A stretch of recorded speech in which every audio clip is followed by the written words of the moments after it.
And welcome back, ladies and gentlemen, as we get set for Game 2 between LGD and SNG. I'm Opal, joined by Sin. We're going to go ahead, jump right into Champion Select. After a devastating Game 1, we want to see how LGD respond back. And LGD, they've been looking fairly weak so far this season, unfortunately, having these issues where they're just responding late to plays across the map. Yuki has been playing well. Other than that, it's been really rough to find any points of strength in the team at all. And LGD really need to step up big if they want to pick up a game off of anybody by the looks of it right now, because Suning Gaming just destroyed them last game. We saw in the previous series, they got perfect gamed as well, and so they need to find a point of strength and try and play around it very strongly. So they need to get a pick like the Lee Sin. The Lee Sin was a good idea, getting something that can have an impactful early game to try and snowball the Zoe ahead. But the problem was Zoe was in such a bad matchup that it didn't even matter. Well, let's see as we get into the pick and ban phase for bans for LGD. Getting rid of that Malzahar, the Ornn, and the Zoe this time, so we won't be seeing her on the Rift. Meanwhile, SNG getting rid of the Kog'Maw, the Sejuani, and Azir. Exactly the same as Game 1. And LGD, this first rotation, never mind. I guess I can't even get to see the screen. You gotta love Panda.tv. We checked the LPL site. They're still trolling us, guys, so. You hate to see it. You hate to see it. You really hate to see it. That hurts the eyes. So I'm sorry to anybody that got a surprise there. But anyway, back into the pick and ban phase. LGD picking up the Rise, the Gangplank, and the Kench. For SNG, though, they're getting a lot of secure pocket picks they enjoy. If anything, the Kalista, the Vladimir coming back out again, and gonna add in the Jarvan again. And picking the Vladimir into the either the Rise or the Gangplank. Both matchups strong for Vladimir. It seems like an oversight by LGD because maybe they're trying to bait him into picking this Vladimir pick, but he's very comfortable playing against either of the. I'm about to say, you can go against a Rise, you can go against a Gangplank. Yeah. It's going to be kind of the same story. He's going to have a fine lane. Yeah. So maybe the draft is. Yeah, it seems like an oversight from LGD to be putting themselves in that situation, but having picked up the Tahm Kench this early. Tahm Kench, renowned for being this pick that allows hyper carries to scale into the late game. It gives the time for Rise and Gangplank to be able to get to that later stage. But this is exactly what they did last series. They lost Game 1 convincingly and got absolutely dominated. Then in the next game they just went, okay, let's go for a protect the Kog'Maw late game composition with Lulu. I feel like LGD are just not respecting SNG at the moment. They let the Shen go through yet again. They banned out the Taric, the Braum. But in all honesty, that isn't the style of supports that SNG have been playing. They like the Alistar, they like the Shen. Big, heavy engaged style supports. And instead, you're looking to try and just avoid tools, I guess, that go against this Varus pick for Imp. Let's take a look as it's going to be rounded out. At least it's going to be a little bit more of a interesting pick champ select here, or draft for LGD. Picking up the Rek'Sai, picking up the Kench, some variety coming out, but I still feel confident in SNG. After the pressure that Fury had in the early game for Suning last game, you can understand the Tahm Kench pick coming through, just wanting to keep that Varus alive until those later stages, make sure he doesn't fall too far behind, and that mid-game death ball doesn't come into fruition this time around. We're seeing the Vladimir in the top lane, going for that Ignite, likely the Spellbook Vladimir, just looking to have that extra pressure. But it's really interesting to look at this composition here, because we're seeing that it looks like Suning has put everything on the table from the way they're picking and banning. They either pick what we saw, and we talked about this, the Kalista, the Vladimir, and all these picks that they've been running on multiple occasions, or they ban the picks that they play. It seems like they've only got two formats two comps they like to play, and they go, okay, we're not playing this one, we'll ban the other one. I find it interesting too, because SNG in their first go around, actually, the Shen was banned out by them in their last series, and this time leaving it up and using it to their advantage. So, like I said, I feel like the big. Yeah, I think the biggest thing here is how LGD react in the early game, because the jungle pressure needs to be there, especially with a Rek'Sai. You want to try and make some early ganks because you have that tunnel, you got that knock-up, you got a lot of easy follow-up in your lanes, and that can maybe be a good swing in momentum for LGD. But if SNG are able to just stomp through their lanes again, I feel like it's going to be a repeat. It's like, but last series they played Kalista, Kha'Zix, and Vladimir on 2 different occasions. And when they're not playing those picks, they banned the Kha'Zix, they banned the Vladimir. And they're just trying to think, okay, these are the power picks right now. These are the picks we play. If we're not playing them, we have to ban them so the opposing team doesn't get them. And that style of pick and ban it's putting all their cards on the table. So for future teams looking to think, how are we going to be drafting against the side of Suning Gaming, it's pretty telegraphed.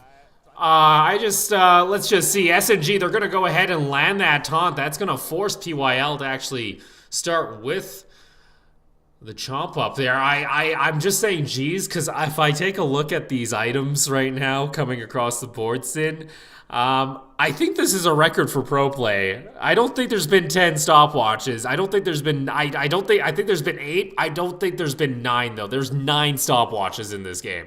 Literally everybody is either splashed. There's been 8? Okay. I think this is a new record because 9 stopwatches. This is ridiculous. This is incredible. Seeing 9 stopwatches as a stopwatch meta has come into full fruition, and it's not something we've talked about this series or much at all, but the stopwatch is such a useful item. Being able to keep yourself alive for that couple of extra seconds and make sure your team can collapse on you. Come these mid-game skirmishes, come these big engages, you can engage, like we saw last game as Jarvan, that couple seconds earlier, and it gives you that couple seconds for your team to catch up after you've cataclysmed, so your engage doesn't seem as disjointed and allows teams to seem more synergized, but also protects you for that little bit longer from something like a Hemo Plague or any delayed damage that would have killed you. Yeah, maybe this is LGD's way of saying we do not want to die early. So once 6 minutes hits, they get some free escapes, hopefully, but honestly, it's not guaranteed you'll be able to get out of there. As Yoon is gonna land that taunt, it does allow Fury to get himself a quick trade off with the Ren. So early game here, both sides hitting that level 2. Nobody gonna go too aggressive yet. We'll have to see how this one pans out. As yet again, identical item sets, that Relic Shield. Another thing I wanted to talk about really quickly too is we're seeing a lot more of the minion dematerializer. You see it up in the top lane on Zhao and in the mid lane for Yuki on LGD. It's all about wave priority, and you want to be using that to get that little bit of extra damage to minions. You hit that breakpoint as Vladimir, for example, where your E is going to clear a minion wave instantly. You hit that breakpoint as Rise, where you can get the 2 E's, and maybe it takes 1 less spell to clear a wave. That little bit of extra mana you've got, that little bit of extra time you've got, gives you the ability to roam, or stops your opponent having the ability to roam because they've cleared faster than you. And that can be so crucial in these mid lane matchups, especially. Well, Yoon trying to spot out Emmy. He'll actually assist him by using that bloom, so he is spotted out.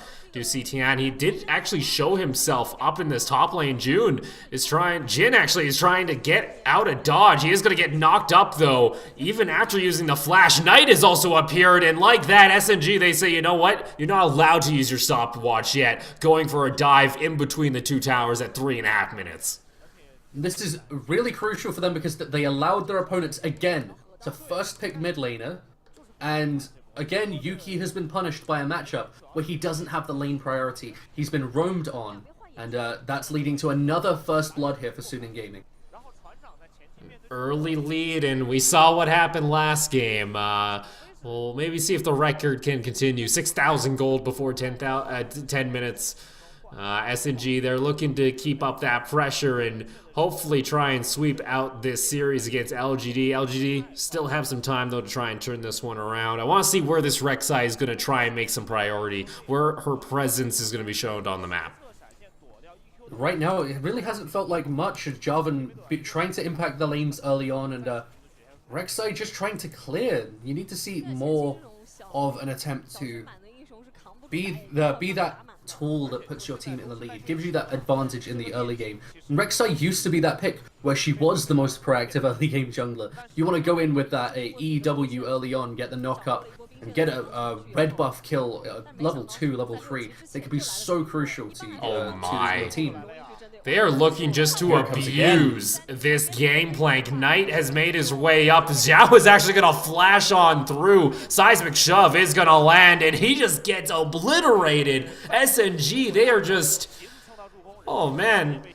This is just not the start that you wanted if you're a top laner. This is just painful. Oh, jeez, Alex. It's not looking good here. Oh, jeez. It's not looking good here for the Gangplank. Doing his best Untara cosplay as he gets camped. And it's really what we talked about again in the pregame. They put so much of their focus towards the top side, and having this Vladimir who's able to dive so effectively, along with the lane priority mid. And we talked about how well Tien has been playing this, using his third eye to predict ahead of time where the enemy jungler is going to be, always in the right place at the right time, and he gets another kill for his team.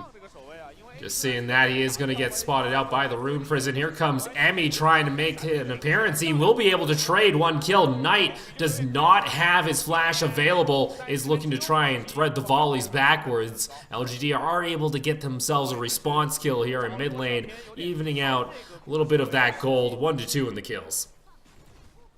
So it's really very smart that they've been focusing so hard, not on killing the opposing mid laner, but trying to go towards the top lane from the side of Suning Gaming. Because you can see the safety from Arise, especially now the level 6 has come, of having that stopwatch plus the ultimate, means you just need to waste a gank against him to get rid of that stopwatch. So by focusing top lane, getting your advantage elsewhere, you can have that pressure that much easier. But Shen... Oh, Yoon, going maybe a little bit too aggressive, is going to pop his stopwatch. He's able to escape. You do have Emmy on the side with the Rek'Sai. Tien over at his draw. I'm sure he was able to help out with the 2 early kills, but that one death has put him back a little bit. The flag drag is going to land, and guess what? The rest of the team just flashes on over. Yoon is really low. PYL, he's actually going to spit the Rek'Sai over the wall. Tien is now caught up, and this is just a fiesta for the ages. Another stopwatch is used. Imp, though, will finally get himself a kill here in game 2. And the stopwatch shows its strength again, because it just keeps on buying that extra couple seconds for the team to collapse. And right there, it saved the life of the jungle for LGD, and AB stays alive that couple extra seconds, and that is gonna save them. But LGD actually showing a bit more strength in this game, showing the ability to be more proactive, go into the enemy jungle, and it's off of the back of this Rek'Sai like we talked about. So with SNG, are you going to try now to at least find yourself an advantage through this Vladimir? Now sitting almost 30 CS ahead, Janu should be able to actually clear out this wave pretty easily, but he is going to be pressured down. You do see no real roam. They focus a lot toward this top lane, but this Gangplank is going to find a way to scale back up. He does have that Klepto, so if he's able to get himself some of those consumables back, get some gold back into his pocket, he will be able to make an impact around the map because he does have that global ultimate. Yeah, get that juicy bag of gold in your pocket to help stack yourself up a little bit earlier. Vladimir going for the extra cooldown boots early on, wants to be maximizing his ability to get sustain in lane, as well as the Q bar for the Crimson Rush is based down on your cooldown, so the larger your cooldown is, the quicker it does fill up. I mean, it just means you get that extra sustain that much easier in lane, and you never have to worry about the potential of a 1v1 from the Gangplank at any point in the game. I've been interested in seeing the kind of the evolution here in the last month with the Frost Queens start there for the Vladimir. Anybody, actually. You've seen it a couple times in jungle. There's been a couple, I know a couple color casters have mentioned, you know, I know Captain Flowers, he's been saying, you know, Skarner with Frost Claims OP, you know, able to just run around the map. But it's kind of interesting seeing that kind of item find its new niche, especially where it's going to be likely changed here in 8.2 in just a patch. So with the ability for it to give you the bonus movement speed once you complete that quest, it's 50% bonus movement speed on spell hit. It's effectively a free phase rush. You get the gold per 10, so it gives you the bonus gold gen to make up for the cost of the item very quickly and help you scale towards those later items. It's fairly stat effective as is, and the active to help scout out the map can all be so useful, and it all compiles together to make the item such an effective one. And this was the problem before. If you remember, Lulu mid with Frost Queen's Claim was such a strong thing for a while. It was back when people would run LeBlanc with Frost Queen's Claim as well at the time, and They nerfed it then. Will they have to nerf it again so we don't see it on mid laners anymore? Well, taunt lands. Imp still not pulling the trigger on his ultimate. I'm not 100% sure if they know the Jarvan is waiting there. Emmy is at the Water Drake. Is going to be taking this solo, it seems. A lot of pings coming out, and Tien actually is not checking this. PYL is going to get knocked up, but I guess this is just a bait because Chain of Corruption is going to be popped, but Fury and the rest of the team are able to just instantly take down PYL. Teleport coming on through, and Yuki is able to come through. The Hemo Plague is popped onto 3 members, but guess what? Now Knight has joined the fray. Stopwatch is being popped left and right. Yuki, he will have a form of escape, and guess what? Xiao, he says, I want to come on over too, buds. Is going to be kited on back. Imp does not have any mana, though, for the piercing arrow, and Knight is looking to pick up the kill. They're not able to finish off Imp. He's limping away with just a sliver of health, but geez, these stopwatches, I thought we used them already. There's still more. And most of them are broken at this point, meaning you can just sell them for the gold value and keep going, but because of this fight being such an extended one, because of those stopwatches, it's given the top lane Janu so much more time to be able to chunk down that tower, and it's only a matter of time before that one goes down. But you can see him having just had to build the health crystal and the mana crystal thus far. He's really on that economy build compared to Vladimir. You're looking at this with the cooldown boots, the Frost Fang, and that blasting. Let's take another look here. There's a reason Gangplank didn't come down to this fight. Yeah, this is just chaos. Yeah, it's really just trying to buy time with the stopwatches, but not predicting that the Rek'Sai was over the wall. And they noticed when the dragon went down, it all started to go horribly wrong. Vladimir tries to come in and turn it around, but it's a little bit too late. And Imp being alive while Kalista isn't, that's just going to be more damage available for the side of LGD, and now they're looking to pick up the first tower of the game. So this is a nice turnaround compared to what we saw in Game 1. First brick gold gonna go on over to SNG. They're likely gonna be happy with that, at least get some extra gold in their pocket. But LGD, they got themselves a gold lead. They're gonna be feeling a lot more confident this time around, but they still gotta be careful because once SNG group back up, this is gonna be a dangerous comp to deal with. It's still, as you say, the team fight potential of this composition so strong. And they've got to be able to do that around the mid game, because we know the late game of the late game of Rise and the late game of Gangplank can be so oppressive. When they've got a tank line of this off-tank Rek'Sai along with PYL on the Tahm Kench is going to make it that much easier to stay alive to that point in the game.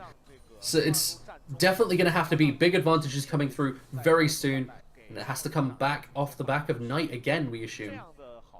Well, also for LGD now, Imp kind of has a chance to show off and try to carry what he can on this Varus. Has the Rage Blade completed, has not actually upgraded his Relic Shield to the Brace just yet. Holding on that, rather have some extra damage in his pocket. He's got the safety of the Kench, so he's not too worried, but when it comes to these fights, he's going to have to stay on the outskirts and try and just apply all those blight stacks. And along with Yuki, they do have some opportunity if SNG are grouped up, especially into a choke point, to really actually turn this around. So it's both teams having to respect one another because there's certain fight conditions they're looking for.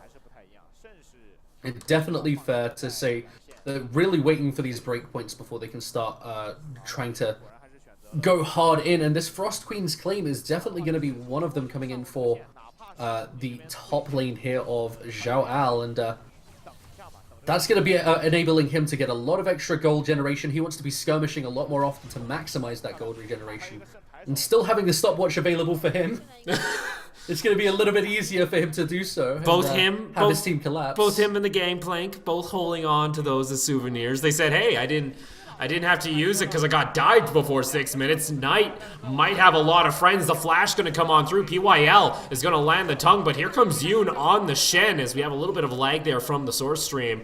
Looks like they are able King Crimson skipping some time there, but we're going to be fine. Yeah, we got the stopwatches. They broke the time-space continuum. Too many people were in stasis, and now the game is starting to deteriorate. The timelines are starting to converge. But no one going down there. A good proactive play, though, coming out from LGD. I like the idea. And definitely the Abyssal Voyage in combination with the Rise Ultimate would have worked really well in collapsing on that mid lane tower. But what they should have been looking to do is just pressuring off Knight and using a minion wave to pressure that mid lane tower, get a bit of chip damage. get some chunks down. You've got so much pressure towards this side of the map now, you could have been looking towards Rift Herald, instead focusing too hard on the kill, and that's going to be just them wasting those ultimates really for no avail. Didn't even get the flash out from Knight. All they got was the ultimate from a support Shen. And you know what? Yoon's going to have that quite soon. He also got the CD boot, so got a little bit of cooldown reduction into the kit along with... I forget if the support items actually have a little bit of cooldown reduction. I don't know for the Targan's Sightstone path. I'll have to double check that myself. I believe they do have cooldown reduction. I think they got. I think he's sitting on 20% at the moment. Yeah. So what I want to talk about as well though is having the unsealed spellbook alongside these Ionian boots of lucidity to lower the summoner spell cooldown even further. It's just putting a hat on a hat, but it doesn't matter when you've got such a low cooldown. Well, speaking of damage here toward the bot lane, Xiaoal gonna have to find a way out of here. Has that pool available. He's trying to get back to his tower. Has his stopwatch. He finally gets to pop it. Hemoplague is used, but he actually doesn't land it onto Yuki. And Tian, with that being said, has to back off underneath the tower at LGD. They feel like they got some strength here, now applying pressure toward the mid lane. Fury flashes over the wall, and Yoon is gonna land the taunt. Imp, he's got some help. Oh no, Knight sections off his own team. Maybe saving them. And I'm helping. Feels bad. You hate to see it. As Knight... This is what you didn't see in the climb video. The fact that she was walling off the rest of her team from picking up a kill. And you didn't see a Jarvan also with, you know, he's the reason all the mountains are kind of converged like that. He's blocking off the exits for the Talia, and she says, okay, I gotta get out of here somehow. A bad, unfortunate play there for SNG, but LGD, another dragon getting secured here by Emmy. He's been putting a lot of priority over here, and that's going to be a water and a cloud drake. Going to be followed up with a mountain here in a couple minutes. This is much better play from LGD. Although they have played a lot off of the mistakes being made by Suning, they're still making proactive plays. They're still willing to go in and try to get advantages across the map. Whereas last game, it just seemed like they sat back and let everything happen to them. And although that is still what the bot lane is doing, and PYL is able to mitigate most of that with his Tahm Kench. Let's go Tian invading yet again, taking away the blue buff. I find it interesting, SNG, they've played all their games so far in the season, the fourth game being this one, on red side. We haven't seen them on blue, so I guess they just kind of prefer that through the draft phase. And you know what, they don't find the red side advantage a lot of people talk about. People talk about like the fact that there's so many strong picks in the meta right now, that the first pick being the most important of them all. But when you're not banning away some of those power picks, you leave, for example, like the Zoe up. You can get them to pick that first, and then you're happy to pick the counter into it.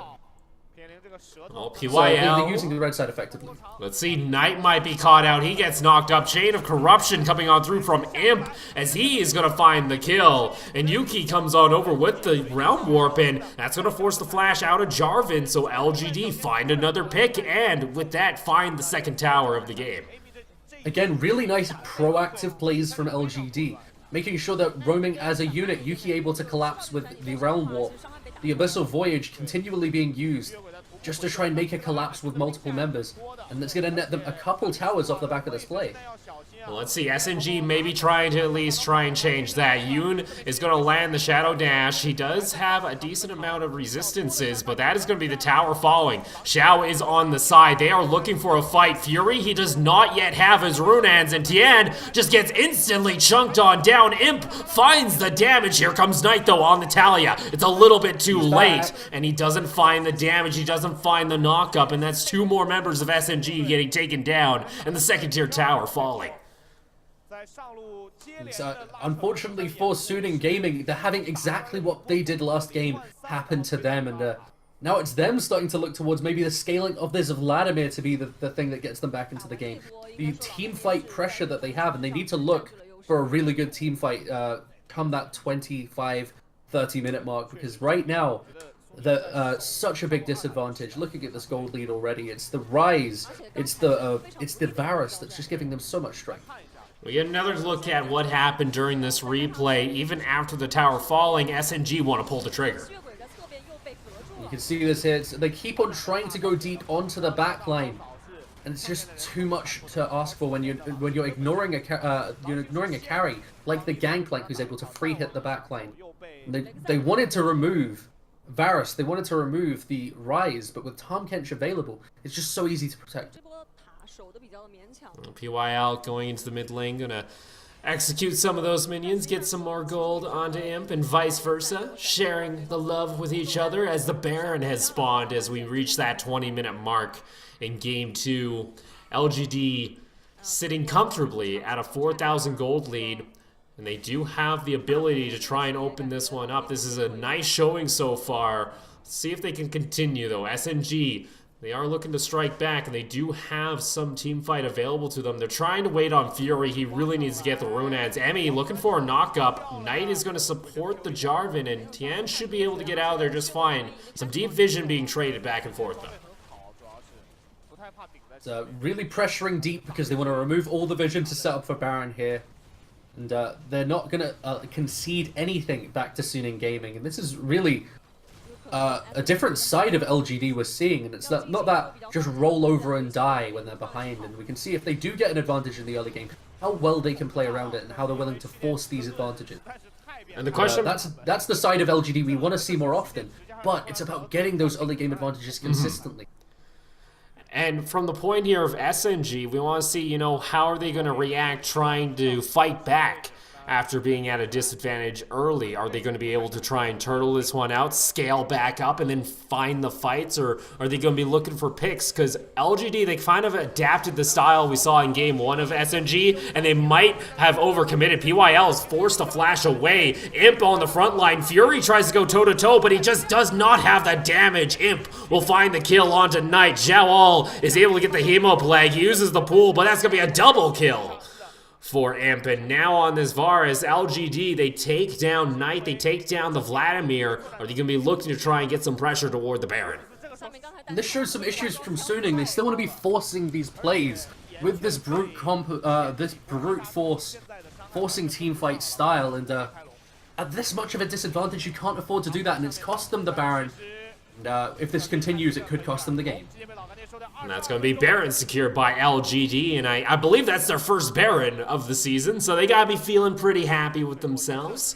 Able to get some gold back into their pockets and maybe look to try and take their first home win, at least game-wise, and then look to try and bring this series into Game 3 where they can turn it around and maybe give a little bit of an upset to a lot of people coming into this one, especially that fan vote. We didn't even get to talk about that. You mentioned the supporters. Well, they seem to went to SNG side, because I believe it swapped from 49 to 51 to a 30 to 70 ratio. So fans are feeling confident in SNG's success. LGD looking to prove them otherwise. PYL is trying to step up, but a lot of poke coming on through from Knight.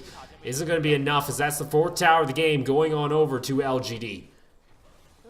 And although LGD's highlight reel is fairly limited, they're going to be looking to try and make these highlight reel plays with the 603 Varus right now. This is going to be really Imp's moment to shine. And we said how he had flashes of really good plays as that one the moment as Kog'Maw, where he was just able to dancing shoes to be able to dodge so much and get a couple kills for himself. But we need to see a lot more of that consistently. And there they go. Pull that off this game. That's going to be Cannon Barrage into the Rek'Sai ultimate. Knight is just taken on down. And with that dive, it should be enough for LGD with the Baron to maybe crack open the base, the inhibitor tower. Now the next target. Well, that's one of the main sources of wave killer, down for a couple, like almost a minute here. And this is going to be an inhibitor broken, potentially looking instantly to pick up. Oh, there you go. Yeah, this is going to be a couple of inhibs broken open, and potentially they can look to push even further. SNG, they seem to have fallen apart. LGD have woken up and are now looking to take their second inhibitor of the game at 24 minutes, break open the base of Suning Gaming, and now are in full control of this one, up 12,000 gold. Yeah, with still a lot of gold in their inventory from having taken Baron, that standing gold. On top of those two towers and inhibitors, there's a lot of gold to spend, and you want to have the biggest advantages possible. So they're going to be basing, spend that gold, get back on the map as quickly as possible. And even so, they're not willing to give up this Mountain Dragon. So 3 dragons secured, a large gold lead. SNG, what can they do to try and fight back on this one? They seem very far behind. They have to turtle back, farm up. Fury does have his runehounds, but it doesn't matter when you're almost getting deleted at the start of the fight, because now this Rek'Sai going more of a damage-oriented build, has that adaptive helm to try and at least take some damage from Knight and not be too afraid. But you have the Black Cleaver, you got the Warrior's Enchantment, looking to just dive onto one of these carries and just assassinate them with the ultimate. Yeah, being a whole item behind from Fury, definitely not going to have the same strength he had in the previous game. And, now we see this Executioner's Calling picked up from Varus. It's going to be even more difficult to see that that point of strength we talked about in the early game, the Vladimir, have any impact come these late game team fights, since he isn't able to have that sustain and use his health bar as a resource, considering his healing is so limited. A lot of people really underestimate that buy from time to time. It's 800 gold, but honestly, it could just shut down champions. And this Vladimir that was, you know, starting to dominate last time around and getting some early assistance, just wasn't able to commit too much. Tian is going to go on in with the Cataclysm. Emmy is going to be able to tunnel away. Yuki on the side, getting some damage away. Zhao All has to back off toward his Nexus Towers, but you see this LGD, they might be feeling the end of this game coming down. Barrel combo is going to land on Iyun. Doesn't do a whole lot of damage.